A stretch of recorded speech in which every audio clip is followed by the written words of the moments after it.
വചനം: എൻ്റെ വാക്ക് ശ്രവിക്കുന്ന നിങ്ങളോട് ഞാൻ പറയുന്നു, ശത്രുക്കളെ സ്നേഹിക്കുവിൻ, നിങ്ങളെ ദ്വേഷിക്കുന്നവർക്ക് വേണ്ടി പ്രാർത്ഥിക്കുവിൻ. ലൂക്ക 6:27.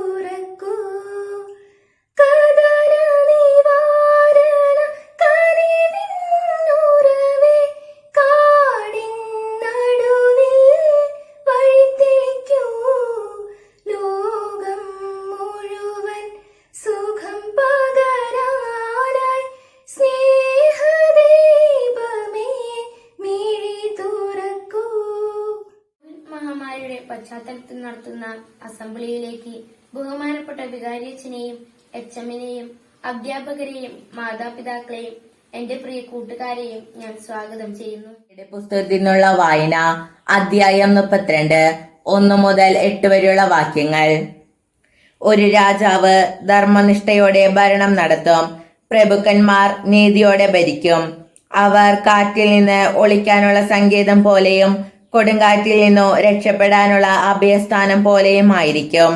വരണ്ട സ്ഥലത്ത് അരുവിയെ പോലെയും മരുഭൂമിയിൽ പാറക്കെട്ടിന്റെ തണൽ പോലെയും ആയിരിക്കും. കാണുന്നവൻ കണ്ണു ചിമ്മുകയില്ല, കേൾക്കുന്നവൻ ചെവിയോർത്തു നിൽക്കും. അവിവേകികൾ ശരിയായി വിധിക്കും. വിക്കന്മാരുടെ നാവ് തടവില്ലാതെ വ്യക്തമായി സംസാരിക്കും.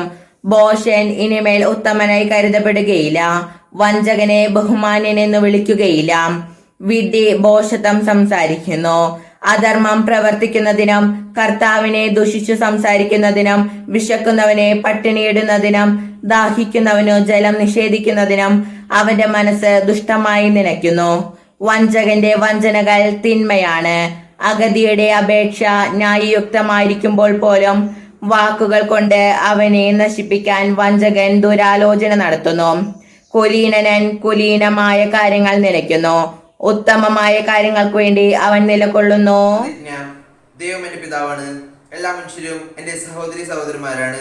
ഞാൻ എന്റെ ദൈവത്തെയും എന്റെ സഹോദരി സഹോദരന്മാരെയും സ്നേഹിക്കുന്നു. ക്രിസ്തു എന്റെ രക്ഷകനും കൂട്ടുകാരുമാണ്.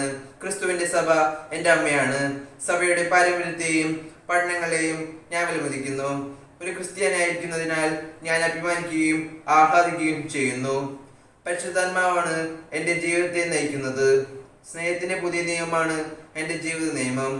ഞാൻ എന്റെ മാതാപിതാക്കളെയും ഗുരുജനങ്ങളെയും അധികാരികളെയും ബഹുമാനിക്കുകയും എല്ലാവരോടും മാന്യതയോടും മര്യാദയോടും കൂടി പെരുമാറുകയും ചെയ്യും. സ്തുതിയായിരിക്കട്ടെ. ഇന്ന് ദിവസം ഓൺലൈൻ അസംബ്ലിക്ക് നേതൃത്വം നൽകുന്ന 9ാം ക്ലാസ് ബി ക്ലാസ്സിലെ ജോണി മാഷ്ക്കും വിദ്യാർത്ഥികൾക്കും അഭിനന്ദനങ്ങൾ നേരുകയാണ്.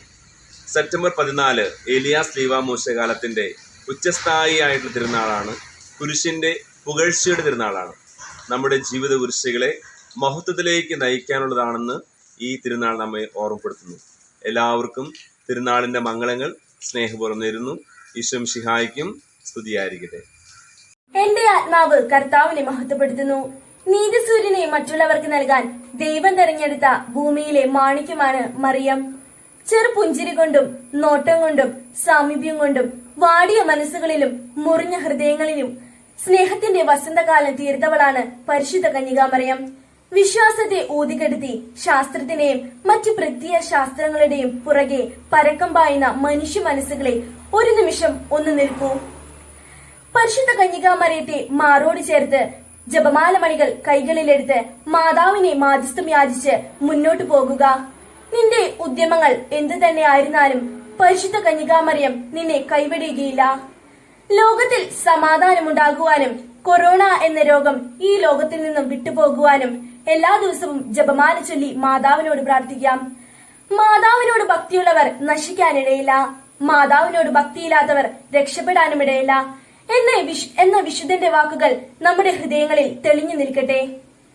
പകർച്ചവ്യാധികൾ കൊണ്ട് ലോകം തകർന്നു പോകുന്ന ഈ സാഹചര്യത്തിൽ പരിശുദ്ധ കന്യകാമറിയം നമ്മെ സമൃദ്ധിയായി അനുഗ്രഹിക്കട്ടെ.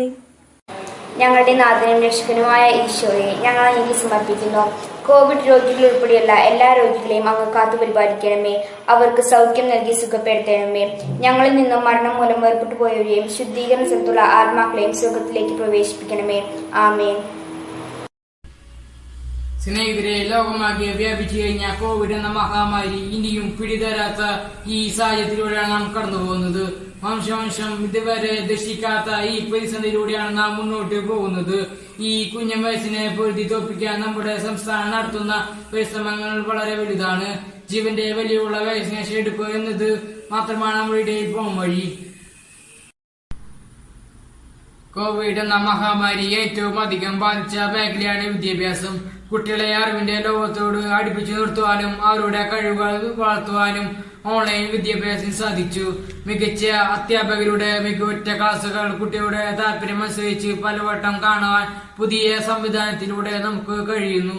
ക്ലാസ് മുറികളിൽ നുറുങ്ങുന്ന നിമിഷങ്ങളും വിനോദ സല്ലാപങ്ങളിലും തിരികെ കിട്ടുമെന്നും ഉറച്ച പ്രതീക്ഷയോടെ നിർത്തുന്നു. നന്ദി, നമസ്കാരം.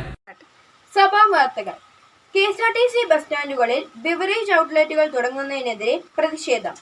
കേരള സംസ്ഥാന കോർപ്പറേഷൻ നേരിട്ട സാമ്പത്തിക പ്രതിസന്ധിയുടെ മറവിൽ കോർപ്പറേഷൻ ബസ് സ്റ്റാൻഡുകളിൽ ബിവറേജ് ഔട്ട്ലെറ്റുകൾ തുറക്കുന്നതിനുള്ള സർക്കാർ നീക്കം ജനങ്ങൾക്കെതിരെ തികച്ചും അപലപനീയമാണെന്നും സ്ത്രീകൾക്കും യാത്രാ ദുരിതം അനുഭവിക്കേണ്ടി വരുമെന്നും കേരള ക്രൈസ്തവ മധ്യവർജന പ്രസിഡന്റ് ബിഷപ്പ് മാർ ജേക്കബ് കൂരിക്കൻ പറഞ്ഞു. മദർ തെരേസയുടെ അനുസ്മരണ സമ്മേളനം ഉദ്ഘാടനം ചെയ്തു. മദർ തെരേസയുടെ അനുസ്മരണ സമ്മേളനം അതിരൂപത ആർച്ച് ബിഷപ്പ് മാർ ആൻഡ്രൂസ് താഴത്ത് ഉദ്ഘാടനം ചെയ്തു. മദർ തെരേസയുടെ ചരിത്രത്തിന് മുൻപിൽ പുഷ്പാർച്ചന നടത്തി. KCYM കാൽനട പ്രതിഷേധ റാലി നടത്തി. മലയോര ദേശങ്ങളിലെ ജനങ്ങളുടെ ജീവനും സ്വത്തിനും ഉറപ്പുവരുത്തുകയും വന്യജീവി കാട്ടാന ശല്യം തടയുകയും ജനങ്ങളെ രക്ഷിക്കുകയും എന്നാവശ്യപ്പെട്ട് വെള്ളിക്കുളങ്ങര മുതൽ കോടാലി വരെ KCYMന്റെ നേതൃത്വത്തിൽ കാൽനട പ്രതിഷേധ റാലി നടത്തപ്പെട്ടു. 5:30 നമ്മുടെ ഇടവകയിലെത്തിയ റാലിക്ക് വികാരി ഫാദർ ജെയ്സൺ അച്ഛന്റെ നേതൃത്വത്തിൽ സ്വീകരണം നൽകി. നന്ദി, നമസ്കാരം. സ്വർഗസ്നേഹ ദൈവത്തിന് നന്ദി പറയാൻ അവിടുത്തെ കാര്യം അനന്തമാണ്. സ്നേഹ ബഹുമാനപ്പെട്ട വികാരിച്ച ഡെപ്യൂട്ടി അച്ഛൻ ശ്രീമതി ലീന ടീച്ചർ, മറ്റ് അധ്യാപകരെ, എൻ്റെ പ്രിയ കൂട്ടുകാരെ, ആദ്യം തന്നെ ഇന്നൊരു നല്ല സന്ദേശം നമ്മളുമായി പങ്കുവച്ച ജെയ്സൺ അച്ഛന് ഞാൻ നന്ദി പറയുന്നു. അതോടൊപ്പം ഇന്നത്തെ അസംബ്ലി മനോഹരമാക്കാൻ സഹായിച്ച ജോണി മാഷിനും മറ്റു കൂട്ടുകാർക്കും ഞാൻ നന്ദി പറയുന്നു. ഇത്ര നേരം ഞങ്ങളെ വീക്ഷിക്കുകയും ശ്രവിക്കുകയും ചെയ്ത് നിങ്ങൾ ഓരോരുത്തർക്കും ഞാൻ നന്ദി പറഞ്ഞുകൊണ്ട് അവസാനിപ്പിക്കുന്നു. നന്ദി.